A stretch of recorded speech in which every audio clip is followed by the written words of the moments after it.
गोरी पत्तला गया तुळणी नमस्कार मित्रांनो, मी विरंदे भैया आपणा सर्वांचं पुन्हा एकदा नवीन ब्रँड न्यू व्हिडिओमध्ये स्वागत करीत आहे. मित्रांनो बघा, आजचा टॉपिक खूप छान झालेला आहे म्हणण्यापेक्षा घेणार आहोत आपण. टॉपिक काय आहे? काठेवाडी शेळ्या किंवा गावरान उस्मानाबादी शेळ्यांमध्ये काशीचा प्रॉब्लेम खूप होतो आणि काशीचा प्रॉब्लेम होऊ नये किंवा मग या शेळीला झालेला आहे का, पहिले हिला काही प्रॉब्लेम असेल का, कारण आपण नवीन शेळी खरेदी करायला जातो. कारण आता सध्या काठेवाडीचा महाराष्ट्रामध्ये ट्रेंड चालू आहे. तर काठेवाडी शेळी खरेदी करण्यापूर्वी तिची कास सगळ्यात महत्त्वाची, कारण शेळीला जर दूध असेल तरच शेळी आपल्याला उत्पन्न देणार आहे. तर ती कास हिला पहिले काही काशीचा आजार होऊन गेलेला आहे का, किंवा हिला मस्टर्डीज झालेला होता का, हिला अल्फा झालेला होता का, हे कसं ओळखायचं? चला तर मित्रांनो, तुम्हाला आज सांगतो मी की शेळीला काशीचा आजार झाला होता का हे कसं ओळखायचं, आणि ती शेळी खरेदी करायची का नाही करायची, कशी करायची, आणि शेळी खरेदी करायची तर कोणत्या पद्धतीची करायची.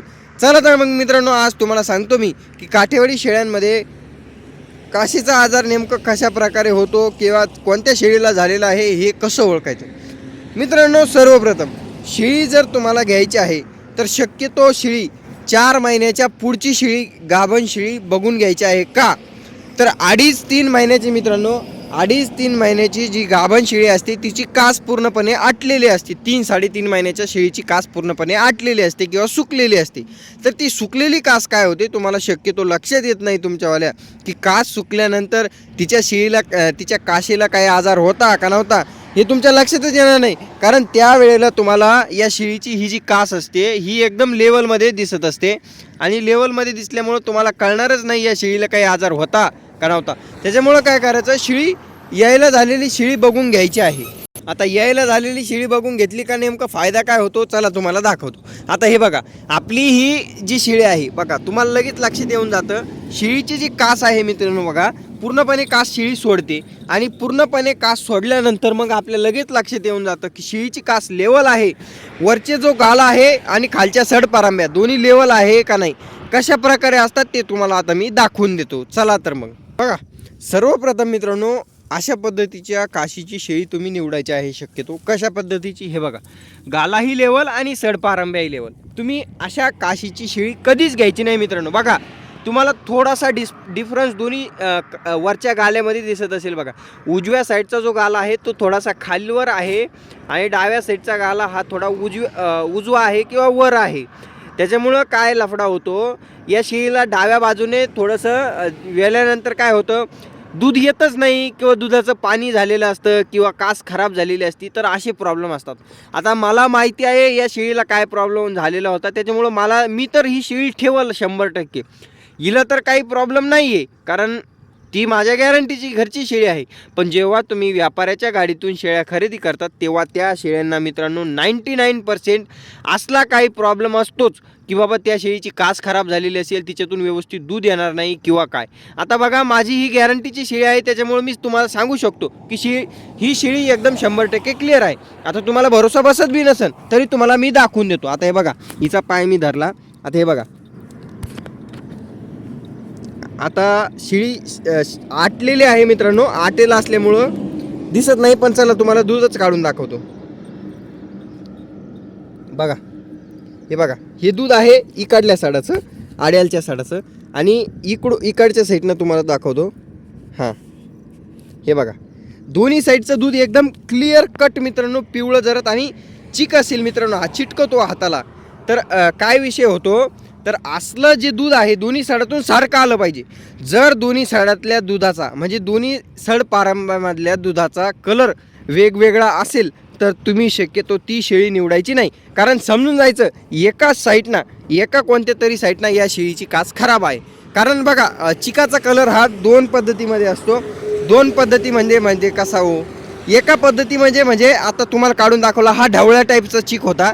आता ही शेळी जशी यायवर होईल तसा पिवळा होईल, आणि ज्या पहिलेरू पाटा असतात मित्रांनो त्यांचा चिक जो असतो किंवा दूध जे असतं कच्चं दूध ते एकदम डिंकावाने असतं. डिंक जसा असतो ना, एकदम डिंक असा चिपका डिंक, त्या कलरमध्ये ते असतात. तर पहिलेरू पाट्यांचं एवढं टेन्शन नसतं. पण तिसऱ्या चौथ्या वेताची शेळी घ्यायची म्हटल्यानंतर तिच्या सड पारंब्या बघून घ्यायच्या. आता तुम्हाला दाखवतो खालीवर सड नेमकं कसे असतात. चला तर मग बघा मित्रांनो, सर्वप्रथम तर ही मी पहिली शेळी दाखवली. आता ती तिच्या सडा चिक लागलेलं दिसत. हे बघा, अशा प्रकारच्या शेळ्यांना सुद्धा एक मस्टर्डीस होऊन गेलेला असतो. किंवा मग 2 नंबरची शेळी जर म्हणली तर ती तुम्हाला मी दाखवतो. आता ती खूप दूर चरती आहे, पण तरी तिकडे जाऊन दाखवतो. शक्यतो मित्रांनो, जी शेळी घ्यायची ना ती अशा पद्धतीची घ्यायची. दोन्ही सडा एकदम लेवल आणि वरचा काशीचा गाला सुद्धा एकदम लेवल, जेणेकरून तुमचा तोटा होणार नाही. अशा पद्धतीच्या शेळ्या निवडून जर तुम्ही घेतल्या तर तुम्हाला फायदा होण्यापासून कोणीही वाचवू शकत नाही. चला तुम्हाला दाखवतो शेळी. बघा मित्रांनो, आता तुम्हाला ही जी कास दिसत असेल, हिचा काशीचा गाला तर लेवल आहे, पण खाली जर सडा बघितले ना तर सडामध्ये जवळपास 2 सेंटीमीटरचा गॅप पडलेला आहे. तर अशा प्रकारची शेळी तुम्ही अजिबात घ्यायची नाही मित्रांनो. आता ती पहिली जी बघितली ना ती शेळी तुम्हाला बघितल्यामध्ये कळेल. शक्यतो 2-2.5, आता ही 2.5-3 महिन्याची शेळी गाभण आहे, तर हिची कास पूर्णपणे सुकली, तुम्हाला लक्षात येणार नाही. पण आता बऱ्याच वेळेस काय होतं, हे लगेच लक्षात येऊन जातं. बघा, खालीवर सड आहे ना, तर ही शेळी कधीच घ्यायची नाही. आता ही शेळी माझी घरची आहे, हिचं नाव आहे दूधगंगा. आता हिची कास खालीवर का झाली ते तुम्हाला सांगतो. ज्या टायमाला ही शेळी दुधावर होती, कच्च्या दुधावर होती, त्या टायमाला हिला तार लागली होती. अशी लंबी लचक वरपासून खालपर्यंत सड हिचं फाटलं होतं आणि दूध बाहेर आलं होतं. तर त्यावेळेला टाके दिल्यानंतर हिचं सड थोडंसं आपरं झालं. त्याच्यामुळं हिला तर दुधाला काही प्रॉब्लेम नाही का, ते तुम्ही बघायचं आहे. जा हा काशीचा गाला आहे ना, हा सुद्धा दोन्ही लेवलमध्ये असला पाहिजे. पहिली शेळी दाखवली तिची एक साईडनं वर होती, एक साईडनं खाली होती. तर त्या शेळीला 100% काहीतरी पहिले मी घेण्याच्या अगोदर काहीतरी प्रॉब्लेम असेल, पण मी घेतल्यानंतर तिला काही प्रॉब्लेम झाला नाही. तशीच ही शेळी आहे बघा. हिलाही मी घेण्याच्या अगोदर काहीच प्रॉब्लेम नव्हता, पण मी घेतल्यानंतर हिला इकडल्या साईडनं तार लागली आणि लागल्यानंतर एक साईडनं 2 सेंटीमीटर सड हिचं बारीक पडलं. पण हिला दुधाला 1% प्रॉब्लेम नाही. पण तुम्ही व्यापाऱ्याकडून घेत्यावेळी अशा प्रकारची काशीचा आजार असलेली शेळी अजिबात घ्यायची नाही. तुम्हाला जर वाटलं ना 1 सेंटीमीटरचा बी इतका जरी एका कांडीचा जरी फरक दिसला तुम्ही दोन्ही सडामध्ये, ती शेळी अजिबात निवडायची नाही. किंवा मित्रांनो, अजून तुम्हाला दाखवतो. आता हे बघा, होंडा शेळी मी सकाळीच पिळली बघा. सकाळी दूध काढून बघलं, म्हटलं काही प्रॉब्लेम आहे का नाही. तर अशा प्रकारचे, आता हिला तर काही प्रॉब्लेम नाही आहे, पण तुम्हाला दाखवून देतो मी. हे बघा, दोन्ही साईडनं कास एकदम लेवल आहे, भरपूर मोठा. आता माझ्या हातापेक्षा तर कितीतरी मोठा गाला आहे. पण बघा, आता तुम्हाला जर दूध बघायचं असेल तर उजव्या साईडनं भरपूर असं दूध आहे, डाव्या साईडनं दूध नाही, कारण हे मी पिळलं होतं. तर दोन्ही साईडनं एकदम, एका साईडनं भरपूर दूध आहे, एका साईडनं जर कमी दूध असेल तर ती शेळी कधीच निवडायची नाही मित्रांनो. शक्यतो बघून घ्यायचं दोन्ही साईडनं दूध आहे का शेळीला, कारण बऱ्याच वेळेस व्यापारी काय करतात, दोन्हीही साईडनं दूध पिळून टाकतात आणि पिळल्यानंतर काय लफडा होतो आपल्याला समजतच नाही. पण शक्यतो 90% शेळ्या तर पिळलेल्या नसतात. 2% फॉल्टी शेळ्या ज्या असतात त्यांना पिळून टाकल्या जातं. तर तुम्ही घेत्यावेळी ज्या शेळीच्या काशीमध्ये दूध आहे ती शेळी शक्यतो निवडायची आहे. आणि शक्यतो अशी जाणायला आलेली शेळी घ्यायची, जेणेकरून तुम्हाला बरेचसे प्रॉब्लेम तुमचे गायब होतात. एक प्रॉब्लेम म्हणजे काय, जर शेळी लवकर वेली तर पिल्लू पूर्णपणे बनलेलं असतं पोटामध्ये. 2-4 दिवसावर येणारी ही शेळी आहे. आता हिचं पिल्लू, समजा ही गाभडली 5 दिवस अगोदर, तर पिल्लू पूर्ण बनलेलं असल्यामुळे तिला काही प्रॉब्लेम होत नाही किंवा पिल्लू जगून जातं. जर तुम्ही 2.5-3 महिन्याची अशी कच्ची शेळी घेतली आणि ही शेळी जर तुमच्याकडे 15 दिवसानं गाभडली, तर हिचं पिल्लू हे पूर्णपणे कच्चं असतं आणि ती शेळी गाभडल्यानंतर तुमच्या कोणत्याच उपयोगात येत नाही. त्याच्यामुळं येणार जी आज उद्याकडे येईन तीच शेळी घ्यायची, जेणेकरून ती बऱ्याचशा वेळेस तुम्हाला प्रॉब्लेम देणार नाही आणि तुमचा याच्यामध्ये तोटा वाचतो. बघा मित्रांनो, खूप महत्त्वाचा टॉपिक होता शेळ्या घेण्यामध्ये, की शेळीचे कास, ज्या शेळीला काशीचा आजार आहे ती शेळी कशी ओळखावी. तर एक मोठा अंदाज तुम्हाला सांगितला की दोन्ही साईडचं दूध बघायचं. दोन्ही साईडचं दूध हे सेम कलरचं असलं पाहिजे आणि चिका असला पाहिजे. जर दोन्ही साईडनं पाणी येत असेल तर शक्यतो ती शेळी घ्यायची नाही. आणि पाणी केव्हा येतं तेही तुम्हाला सांगतो. जर शेळी लगेच यायला झालेली आहे 2-3 दिवसावर आणि तरी बी तिच्या काशीतून पाणी येत असेल तर ती 100% शेळी फॉल्टी आहे.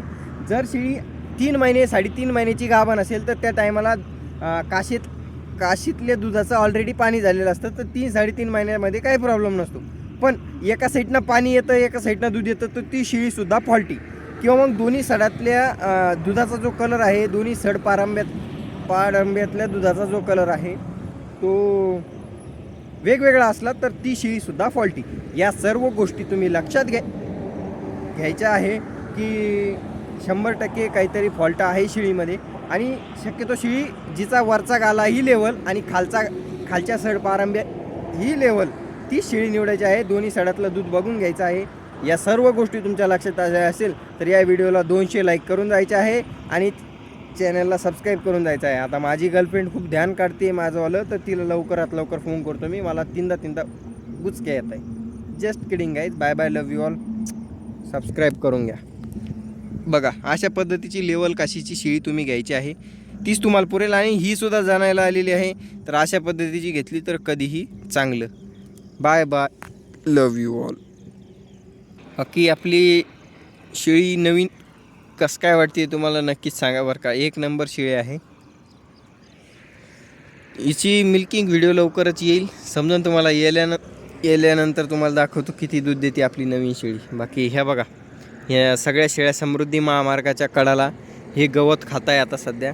त्याच्यानंतर घरी जाऊन काही यांना चारा वगैरे दिल्या जाईन या खंड्या टायमाला. आज तर द्यावाच लागेल कारण आज उपाशी थोड्या शेळ्या. बघूयात. Bye bye, love you all. Subscribe.